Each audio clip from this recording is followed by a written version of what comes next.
designers to help you stand out in job interviews as well. And so, is this also being recorded, by the way? Oh, sorry. Yes, it's going to be recorded. Oh, It's okay. okay, cool. It's okay? Yeah, that's fine. Okay. Cool. Awesome, cool. Welcome, everyone. Have a happy evening, happy Wednesday. Today I'll be talking about how to stand out as a designer using personal branding, especially relevant, especially if you guys are job hunting or looking for more clients, if you're freelancing, or just looking to get more followers or stand out on social media and build yourself a digital presence. And throughout this presentation, I have the chat open, so you're welcome to ask me any questions, or I also leave some time at the end for Q&A as well. So let's get started.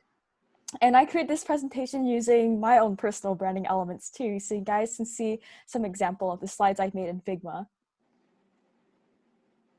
You did it in Figma. And so I'll start off with a little introduction, a little about myself and my journey to design and personal branding. And later about personal branding, how you guys can stand out as a designer and a content creator, and then how to design your personal brand, picking which visual identity sits well with you, and kind of like different styles, text, colors that go along with your personal brand, and later a Q&A section. And so currently I'm a UX Design Intern at Electronic Arts for both the summer and fall this year. I'm also the founder, design lead at Design Buddies, another design community I founded back in April. And I'm also a computer science engineering student at Santa Clara University from San Jose, California. So I'm also on Pacific time. I was born and raised in the SF Bay Area. And I have a lot of side hustles. I have my own art business. I also do a lot of social media and blogging. And so growing up, I actually wanted to become an anime artist. I never imagined myself studying engineering at all, actually. I also ran a lot of cross-country and track, and which inspired me to pursue bioengineering and pre-med because I wanted to learn how to biohack myself to run faster. And so this white row is kind of like my main career goal, and then the purple row is my side hustles. And at the same time, between high school and college, I've also had a lot of different experiences using social media and blogging, sharing my experiences in running, which kind of carries on to me today.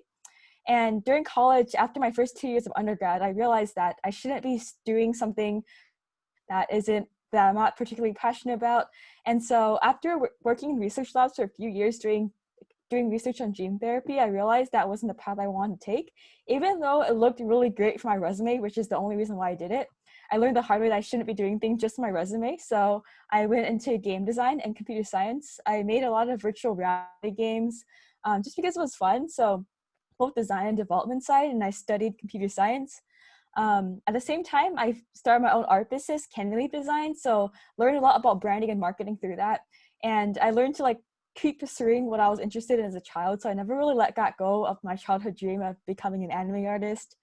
And then after I graduated my undergrad last year, and then my degree was in bioengineering and my minor was in computer science and engineering. And I felt like I wasn't really sure what I want to do with my career. So I went back to school and started my master's in computer science and engineering because I knew I wanted to work somewhere in tech, but I wasn't exactly sure what. And then I later found UI, UX, and product design through this Facebook group called UX Design. I saw this class called Students Who Design on it, and I took it, and I decided to pursue design from then on and top of school. And around the same time, in April of this year, I didn't really have any design mentors at school or in my life. So I decided to make design buddies and then to make some more design friends. And since April, I've seen it grow to over 10,500 members. So it's been really interesting, really fun ride so far. And yeah, so that's what I'm doing now. I'm currently at EA and doing design buddies and kind of applying for full-time roles when I graduate. And so now I'll talk about personal branding, kind of like the non-visual elements that you guys can kind of pursue right now. Generally, when you're personal branding, it's not always about the visual elements. That's one of the biggest misconceptions. It's about how you present yourself and how people perceive you. And so a big question you want to ask yourself when you're thinking about how you want to kind of design your personal brand is how do I want people to feel when I show up? That could be things like empowered, inspired, energized, happy, or they're gonna, or they're just gonna be really excited, or do they want to feel empowered? So think about what you want from this, and think about how you want to stage your personal brand from this question.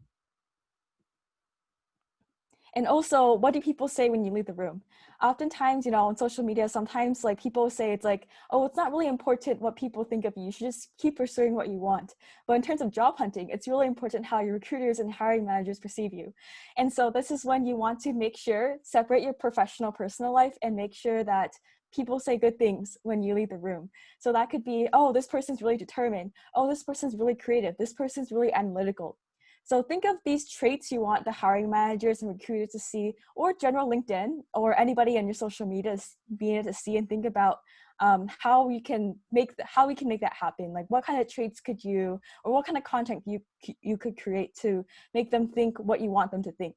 And so this is kind of like the target goal, and you're thinking about what your target audience wants to see of you. And so personal branding is super important because not only helps you stand out from your competition, especially in job hunting. Right now, design is such a saturated field right now. There's so many people going to design, but how you can stand out is to really leverage your personal brand and make yourself unique when you're standing out during interviews, on LinkedIn even, and have recruiters reach out to you instead of you reaching out to recruiters.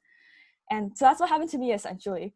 And helps you build your network as well. Like people like on LinkedIn, such a great platform to build a personal brand because LinkedIn, it's so easy. It's easier to go viral because there's no algorithm like Instagram. And so LinkedIn right now, like if your connections like your post, their connections will see it. And if they like it and comment on it, their connections will see it. So it's like exponential growth. So personal branding on LinkedIn helps you expand your network that way. And also helps you get featured in media, make yourself a little brand name.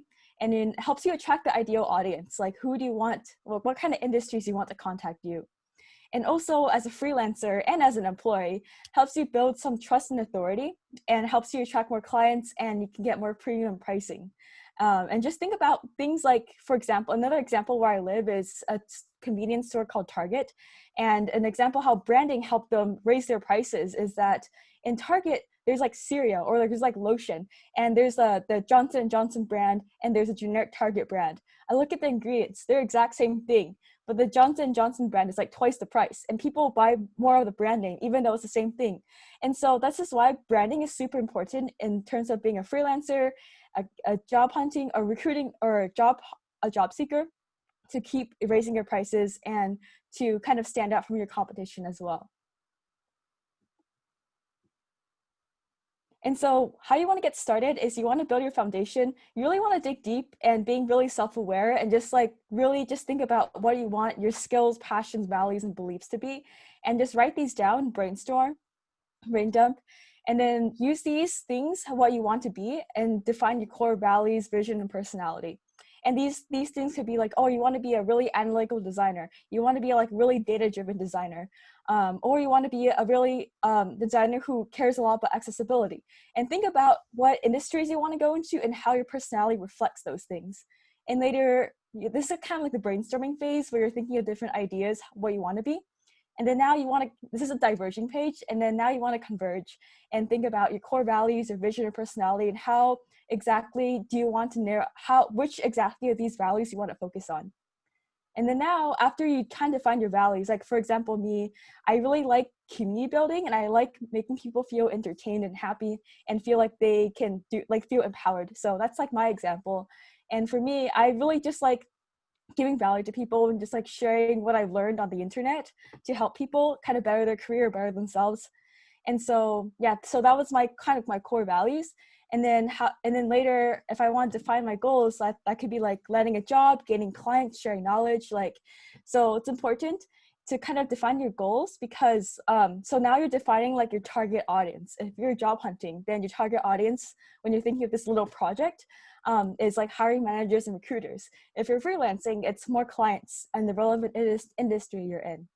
And then after you get your target audience, the target audience is essentially people, if you're job hunting, they're recruiters and hiring managers. If you're freelancer, these are people who will pay, people who will influence others to pay, or supporters. And keep in mind that in order to design your personal brand, like not everyone's your ideal client, because if you try to design for everybody, if we try to create something for everybody, you will satisfy nobody, because everybody's super different. So it's impossible to try to satisfy everybody. So that's why it's important to think about what you want to do and then narrow down to what you want to focus on, and have that drive your personal brand. And so, yeah, basically standing for something and proudly communicating for it. And so now these days, people, like, sometimes people say social media is not really important, but just this disclaimer coming from my personal experience. Social media has personally changed my life. So I personally feel like in this day and age, since everything's so digital with the virus and the lockdown, with everyone transferring, the workplace has been transforming to more remote working and more digital or more hybrid workspace. So this is why your digital presence is relevant in these days, just because of the recent trends and everything. And so you want to make sure like you clean up your Facebook feed or LinkedIn, because like job recruiters and hiring managers will search every social media. Some of them do. When I talk to hiring managers, sometimes they tell me that they search people's social medias, like Facebook even. So make sure you clean up everything. Like I definitely had to delete some posts that I wrote in middle school.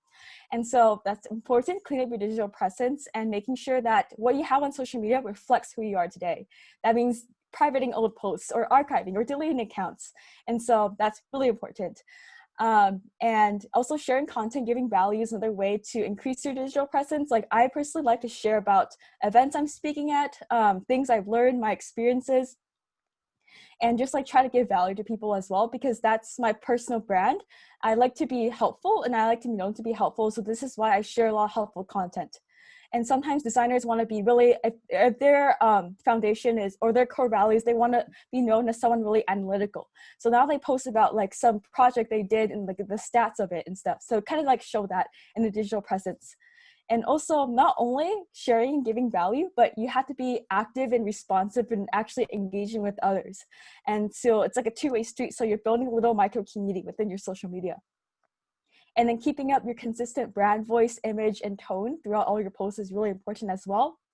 And this is why cleaning up your social media is super important, because first impressions are critical. Just like hiring managers take like 10 or 20 seconds to skim through your portfolio, and sometimes they skim through your social media as well.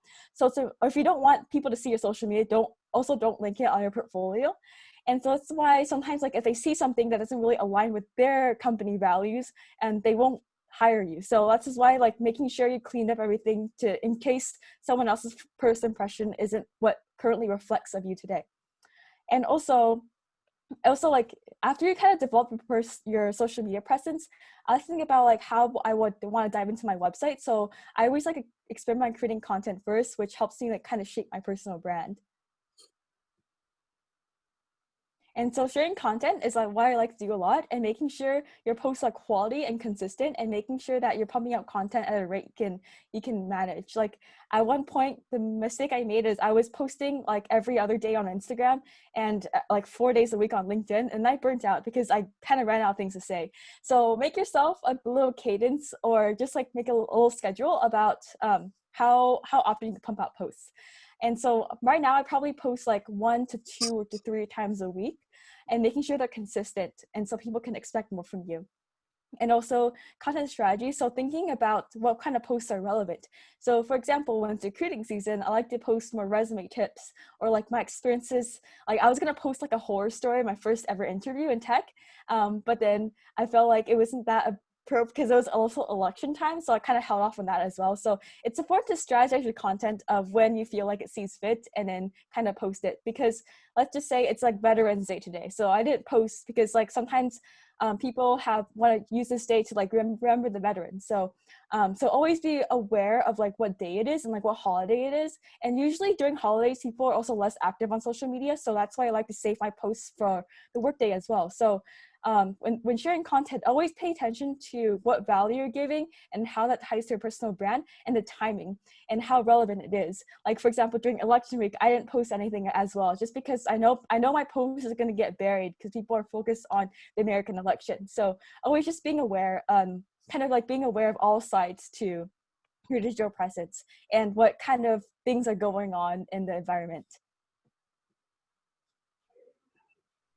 And so now talk a little about visual identity and how you can like use your visual skills to improve your personal branding. This is not, so don't let this intimidate you. Like what I've basically said was what I've done up to most recently.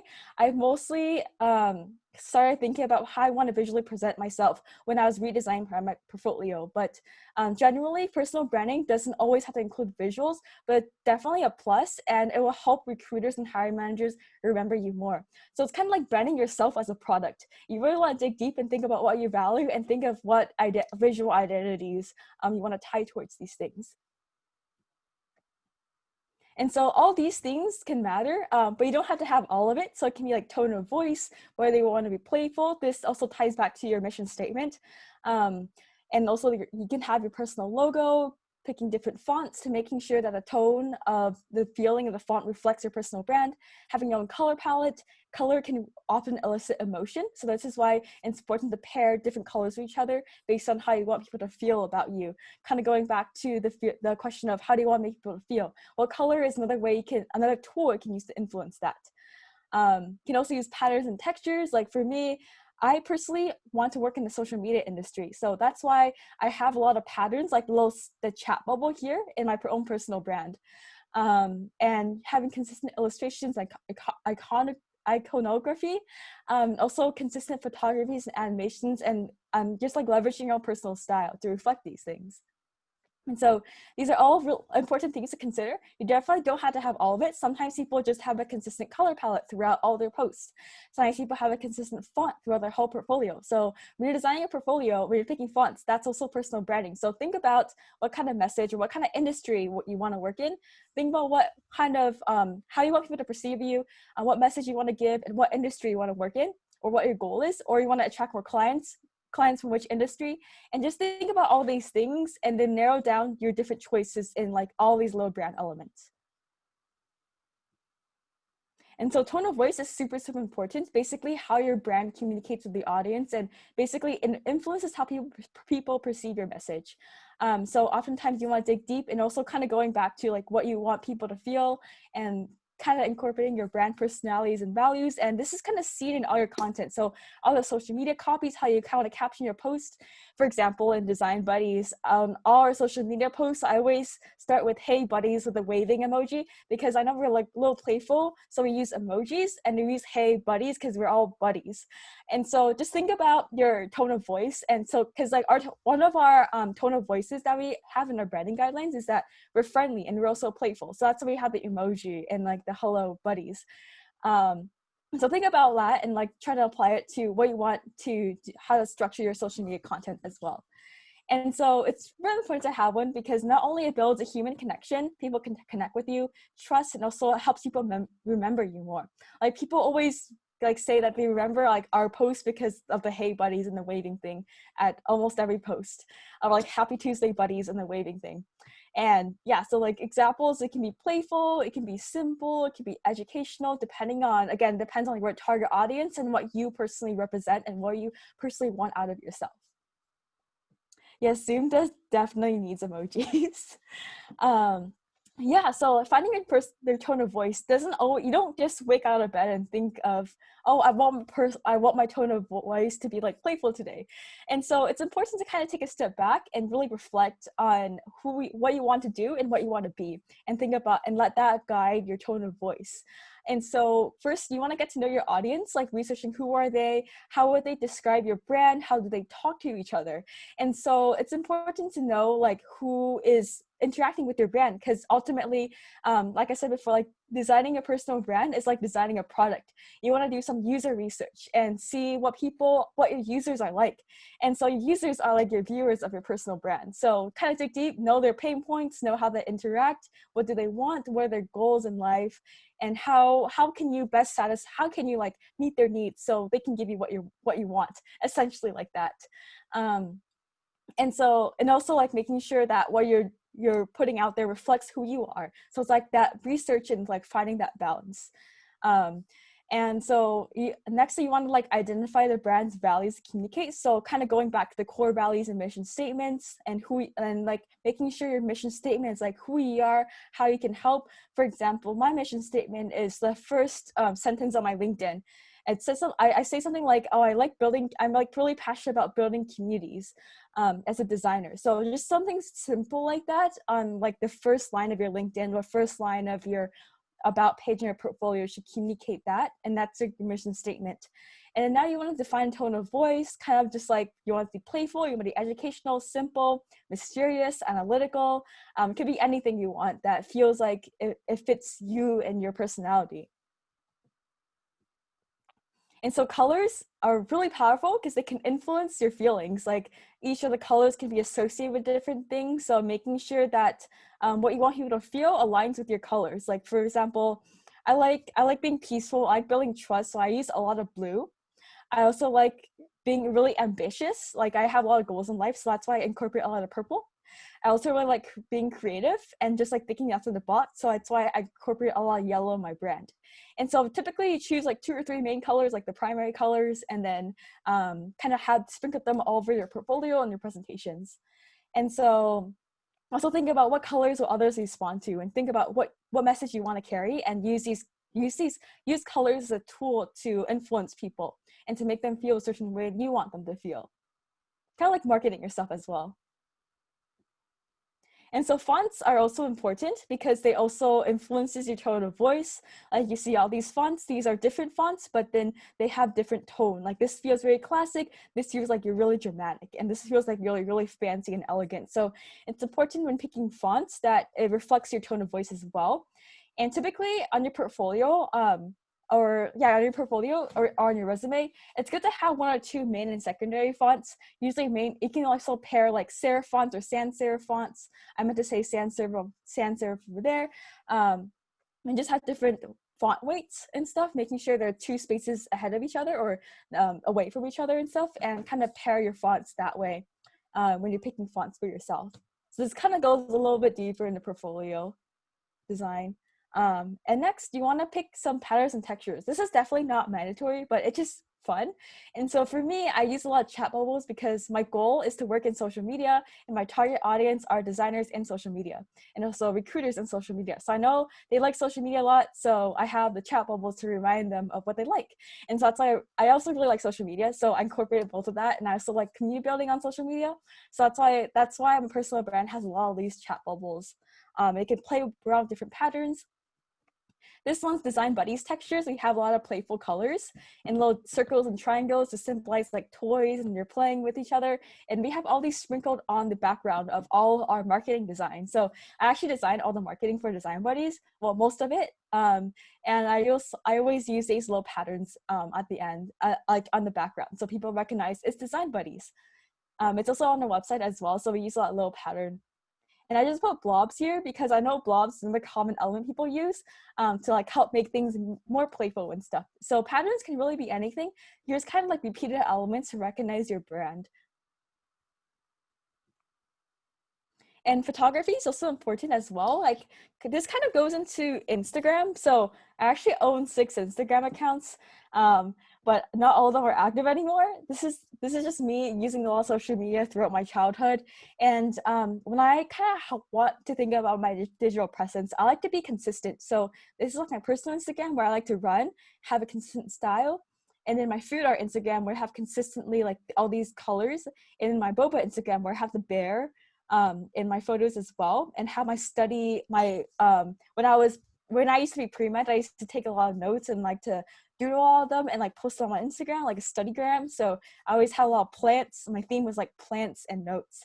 And so all these are like centered on a different theme. Like this one's running / nature. This one's food art / healthy food / fruit and toast. And like bento art inspired by like bento and anime. And this one's like boba and like bears and just like general like Asian food around the Bay Area. And this one's like studying in plants. So these are like just themes I've like focused on for all these 4 Instagram accounts, and kind of like kept a consistent photography style to keep a consistent personal brand or consistent brand throughout my Instagram. And so illustration iconography is also another way you can like establish a recognizable vocabulary for your brand. So when people see this photo, they know it's from you. They know it's like uniquely yours. So For me, this is my art account, Candy Leaf, where I used to illustrate a lot and table out anime conventions and make merch. So I really like pastel colors and bunnies and candy, like candy and leaves, like nature as well. So I use a lot of green in my art, and like all my background photos of my merch are in greenery in my backyard. So candy for the pastel colors and leaf for the nature element for it, and just making sure everything's like recognizable and like it relates to each other. And then this is Design Buddy's Instagram. If you zoom in really closely, you can see the little patterns in the back as well. But I always use the Poppins font and just like really bright colors and kind of varying them that way and having a consistent look on our Instagram. And so that concludes my talk on personal branding. Feel free to let me know if you have any questions, and feel free to connect with me on any of my social media networks. Oh, yes, so thank you. I guess like anyone's welcome to like unmute and ask. Otherwise, I can read some from the chat. I can do them either way. Thank you for your presentation. It was amazing. Thank you, Grace. Thank you. Bravo. Thank you. Super robust information about branding, personal branding. Someone wants to, someone has a question for Grace. We can start with the question in the chat. I don't know, Grace, if you are seeing the chat, or do you want me to? Yeah. Okay. Yeah, I can. Yeah, sure. So Moner asked what UX design presentation process you recommend, and if you recommend template resources for that. Yes, so I'm assuming this goes into interviewing, and so I'm actually working on that right now. I'm actually in the middle of applying, but I finished my portfolio. But a little sneak peek of that actually is so I actually did. I incorporate my own brand elements as well to a portfolio presentation walkthrough. I've actually, for this presentation, I drew some elements from my personal brand. This is still a really rough work in progress that needs some more iterations. But essentially, this is my design portfolio walkthrough where I have a little bit about myself and my professional experiences. And then some projects I've worked on, I have to choose my adventure. I plan to like wire all these prototypes so people can like choose and like jump to different slides instead of going in all in your orders. And then these are all my case studies I am going to prepare. And then I have my internship, and then I basically start with this. And this is like very still work in progress. So yeah, that's how I would go about that. It's just like think about what story you want to tell and what order you want to tell, and like how you want to like use these little brand elements. And I really like these bunnies because it's really playful, it reflects my personality. And I like this. So I like the little social media, like little chat bubble, because I want to work in social media.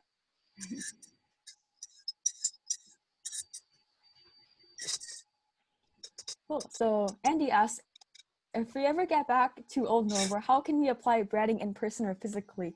Yes, so I used to actually attend a lot of in-person meetups, and I like to just be, for me, like, I'm naturally like an extrovert, but I wasn't always like this. For me, I used to drink a lot of coffee, so I'm really bubbly and really just like on top of everything. And like whenever I go to meetups and stuff, so I do that. I personally do that.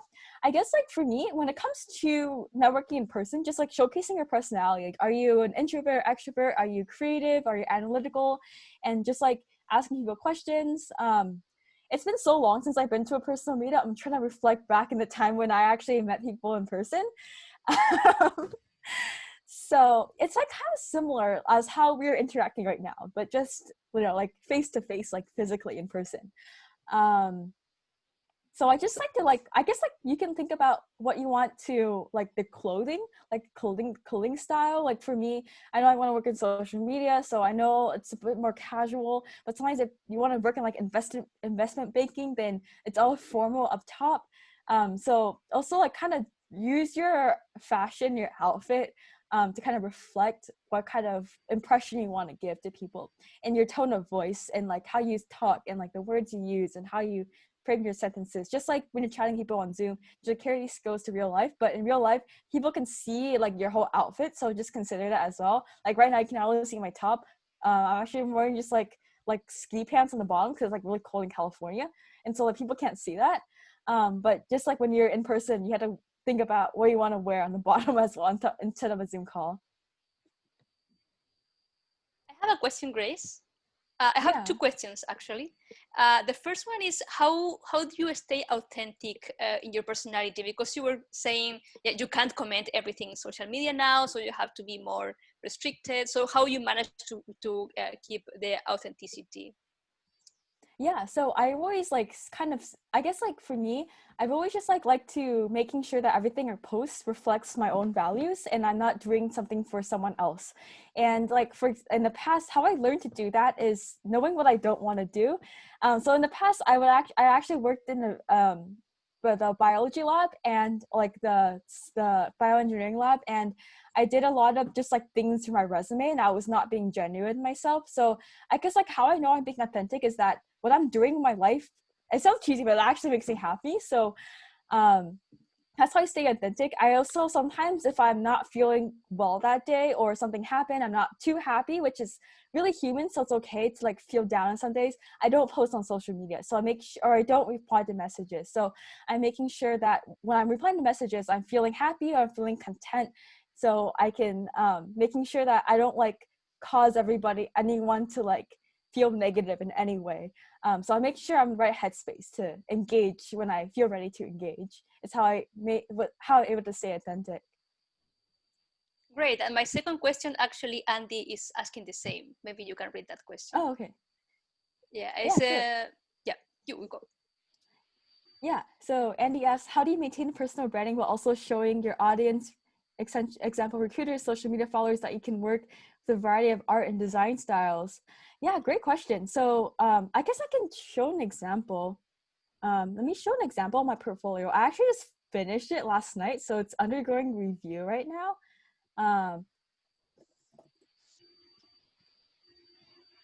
And I use these brand elements to design my portfolio as well.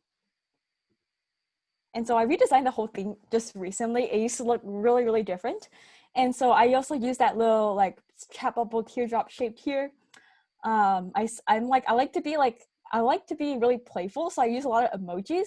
I'm going to change this to logo later as well. Instead of using emoji for that.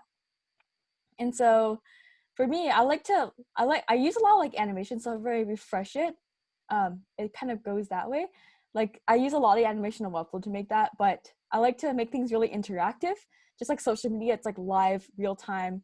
And then so on top, I have my featured projects, which is like product design projects. And then this is my other work, which is like not related to product design. It's called the Playground, non-product design, where I could showcase my other skills as well. Because sometimes, like for example, at EA, where I'm interning, sometimes I get to do more visual design projects just because I have more experience doing illustrations. So I can showcase different skills like 3D modeling, food art, just to show like my personality, and like having these things also helps people find things in common. So let's just say a recruiter also likes to run, and then they find my running blog, and then we just connect that way on a personal level, not just on a professional level, but on personal level, so they remember me. And so that's why it's super important. Like my feedback I've gotten from people is that I show too much of myself. I should just keep it professional. But from my personal experience, like talking to hiring managers and recruiters has made me realize that they really like seeing different things outside of work. So if you love running, if you love like knitting, if you love hiking, like include that in your portfolio. And another example is that in my about section, I have a fun facts. So I just like to highlight different parts of me to making sure that I'm not the same as other designers. I like to like make myself stand out that way. It's another way I can like use my digital presence to like show that I like doing a lot of other things other than product design, but it's also a fine balance of, oh, this person is doing a lot. What does like she really want to do? And so it's just finding that balance of like focusing product design, but also expressing like other projects. So I do this by having emphasis. So my product design projects take up 2 grids, and then my non-product design take a smaller, and using side to like, emphasize different areas I want to focus on. So another way I do it. There's a quick question before to jump in other questions. Why you select the little plant in your logo type? Mm-hmm. Yeah, it's a home. Why that? Oh, a plant. Yes. So I've always liked plants just because I like nature a lot and I like to run in nature, and I like eating plants. And I like grow because plants are nature. It also symbolize growth, and I keep growing. And my name is Grace, which also starts with a G, and it's like grace and growth. And so I always use that emoji a lot. So that's like plants. But then people said it doesn't look like a button. So I was going to change it to my own logo once I finish it. That's good to know. Okay. I think you have more questions. Yeah. Here. I think Diana is next. Yeah. Could you please share what do you usually do to improve yourself, especially in design skill and knowledge? Great question. I like to work on real world projects. So for me, how I learned design was actually I started my design journey last October, so I'm pretty new to design. I feel like knowing the fundamentals through like an online course while doing projects was really important for me. And after learning the fundamentals of design thinking, I later did a lot of hackathons and did a lot of freelance work and startups before landing my internship at EA. So my biggest tip is just to keep practicing. Like reading and staying on top of trends is one thing, but a big thing is to keep practicing. So I not only do I do UX design, I do a lot of marketing design for design buddies, and I make a lot of infographics. So I just like keep making things, and I make little infographics for design buddies as well. And just keep making things is what I would recommend to keep improving and making things, and also getting feedback is what I recommend instead of, because like the biggest thing that stopped me from keep going further is because I felt like I had to like get a degree before I feel qualified or get some certification before I feel qualified to do design. But in reality, anyone can design as long as like you're solving a problem or looks or like it communicates something, like you can just go for it. And I see a lot of questions. I'm gonna try to get to as many as I can. So Andy asks, if one isn't particularly creative or design forward, how can they conceptualize the visual elements of personal branding? Great question. So personal branding doesn't always have to do with visuals, but over time, like just remember, like whatever you choose is not permanent. Like I can always still go into Webflow and change all the fonts of my portfolio as well, change all the colors and stuff. So I like to just like think about, again, like kind of going back to your fundamentals, like think about how do you want people to feel about your presence, or what do you want people to like know about you, and use color to guide them. And so just kind of breaking them down into these elements just by color, like start by like what do you want people to feel, and then choose, if you want people to feel like passionate, and choose purple, and just like kind of going down to the fundamentals and going up from there. And choosing fonts is definitely hard. It's like I spent a long time looking at different fonts and stuff before choosing, so there's no easy way that I know to choose fonts besides I like to ask people for their favorite font and look them up myself, or look at other websites. And the Chrome extension I use is called What Font. This basically tells you like what font it is going. So that's, if I see a nice font, I have What Font to tell me what it is, and later if I want to use it on a presentation, I will have it downloaded. And so yeah, so like I'll just like break down visual elements like colors, fonts, patterns, and kind of narrow it down. It's also iterative, so your first design is not your last design. You can always change everything. You're always evolving, so don't, I guess like that's like one thing that kind of set me like away from pursuing like personal branding, but I just like kind of went with it and just realized it's not like forever, it's not fixed. Cool. So Rakshi, I'm sorry for pronouncing your name wrong, but asks, do you code it yourself? No, I use Webflow. It's a no code tool. It's great. I built the whole thing in myself in Webflow. Oh, and Simi asks, great talk and energy from you, Grace. Thank you. In terms of making templates to show in a portfolio, how do you balance between visual branding and accessibility? I received portfolio feedback from designer regarding usage of text and images. Designer said that people use text to speech were not able to access the portfolio. Yes, that's a big challenge I have actually. And kind of for accessibility, I use this Figma plugin called Ally. I can also show it, but for all my key, let me exit out of what font. So definitely all these infographics are actually images. So that's one issue I have. And another thing you can combat this is to add alt text or alternative text. And these are texts that show up in screen readers. So you just like copy and paste all the text elements in that alt text because they won't be able to see all the visual elements anyway. So making sure you have alt text. And then another way for accessibility is to use this plugin. Let me show you in Figma how I make sure. So for example, if I want to go to this slide right here, I want to make sure it's accessible. So I can go to my plugins and use Ali, which is a color contrast tracker, and then select the frame. It can check, this is amazing, so it meets the AAA standard. So just like going in and double checking all your frames. Or for example, I made a text too, like with the numbers, but you also have to realize that like sometimes you won't, it's good to like very different colors. So like not everything has a pass AAA, but the more you can do it, it's better. You can like check different frames. So this is how I check for accessibility when I make images like this. So Minder asked, do you use UX design presentation methods like STAR technique? So STAR technique, from my understanding of it, is the behavioral interview technique where you start off with like I can't remember exactly what all of them stand for, but essentially you're like kind of describing a situation and talking about what you did and how you resolved it and what you learned. So I guess like how this relates to an interview is that I would talk about like my process and how I solved the problem. So I guess I'll give an example on my portfolio so that it makes more sense. How I use STAR technique, where I start with situation, problem, action, and response is what I'm thinking right from the top of my head. What I remember STAR being. So how I would do this is actually just like start situation, so introduction, objective. STAR T is task, so what I did. And then action is, so task, like what I did, and then like situations, the problem, action is T, I try to remember STAR. And action is the wireframes, and then R is resolution, or how you resolve like the results and stuff. And so I kind of have these things kind of like kind of in my portfolio as well. And later, after I have this case study all finalized, I can like make this in my portfolio as well. This is non-NDA, by the way. I wasn't able to show everything I worked on EA because of NDA, but everything reflects the views of myself and not EA. I just say that as a disclaimer. So yeah. Let me look at the chat.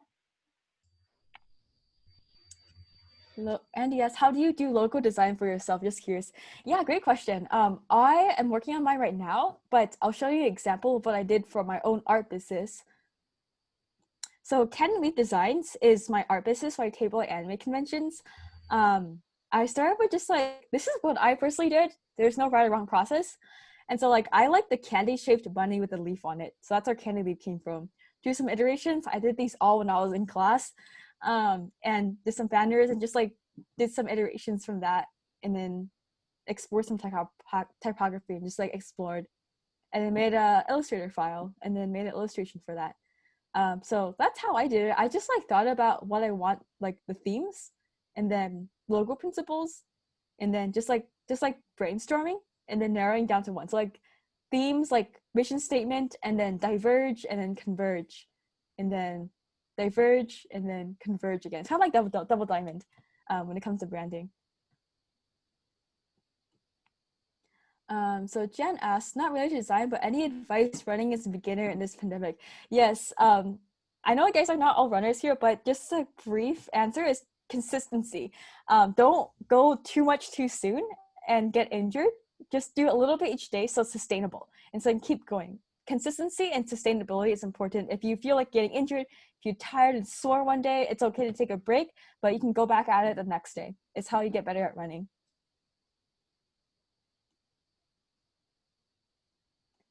Cool, thank you everyone. So Michael asks, hi Grace, amazing presentation. I think it's incredible that you're able to juggle multiple social media accounts while creating content for them. Thank you. I actually don't run all of them actively anymore, only 3. Do you have any strategy or techniques that you streamline your posting your content? Yes, so I have a whole Google Calendar and Notion database of when I want to post. I don't remember them on top of my head. I use Google Calendar to remind myself to post at certain times, because on Instagram, my prime time, according to my stats, I have analytics turned on. So my prime time, according to my stats, a bit later in the day, like at 6 p.m. Pacific, and my LinkedIn prime time is at 10 a.m. So I always like remind myself to post. Or I was thinking of using apps like Later or Buffer to like schedule my posts. And so I use Google Calendar really to just like remind myself to post. And then I write the post beforehand, like overnight, and I just copy and paste it. So let's just say I'm in a meeting, but it's like 10 a.m. I can just like quickly take 3 seconds to post it. So I just have everything ready the night before. And that's how I streamline posting my content. And for design buddies, we have a whole team working on social media. So I just like I wait for them to like populate the calendar, and then I'll post it accordingly. Cool, thanks for coming, everyone. And Mulder asks, do you recommend some books about UX design? Well, I haven't, to be honest. I know I haven't read end to end any books, but I've went to a lot of like lectures and like conferences and stuff. But on my reading list is actually this book called Hooked. It's called Hooked because Hooked book. It's this one, it's like kind of like knowing the psychology in social media, because if I want to work in social media, I really want to learn more about how to design for people's psychology and building habit forming processes while staying ethical, of course. So that was a good one. Yeah. And then design everyday things is what people recommend always. I still need to set some time to read that book, but those are the only 2 books I know of. And how I like to keep up with everything is just join a lot of communities and seeing the articles posted. So I read a lot of Medium articles, a lot of like things shared in Design Buddies. Honestly, that's where I read. But books are also important, because books instead of Medium articles, because these are experts who spent years and years of their lives researching these things, and so what they say can be looked as like a quote unquote source of truth in their field, because they spent their whole lives or the whole career dedicating to studying that thing. So that's why books are important. Oh, yes. Thanks to Andy for sharing that. I will save that link, actually. Yeah, I have some time. I guess we have 6 minutes left for any other questions. I guess maybe I should stop sharing my screen too. Yeah, you can start asking. Maybe someone has another question for Grace.